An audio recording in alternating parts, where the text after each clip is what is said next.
Hello guys, welcome back to our channel. If your Meridian trimmer is not charging and you're getting no battery response at all, it can become frustrating, especially when you need the trimmer quickly. You may plug it in and expect the charging light to turn on, but instead nothing happens or the battery stays empty. This problem can happen for different reasons, including poor charging contact, cable issues, power source problems, or dirt around the charging area. Since the Meridian trimmer depends on stable power to recharge correctly, even a very small interruption can stop the charging process completely. Many people immediately think the battery is damaged, but often the issue is much simpler than it looks. Before replacing anything, it is better to go through a few quick checks. In this video, I will show you step by step how to fix a Meridian trimmer that is not charging. Try these.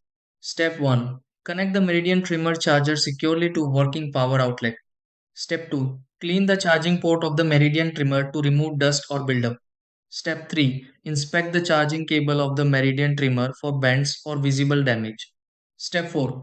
Attach the charging cable to the Meridian trimmer properly and check the fit. Step 5. Try charging the Meridian trimmer from another outlet to rule out power issues. Step 6. Leave the Meridian trimmer plugged in for a while and check if charging begins.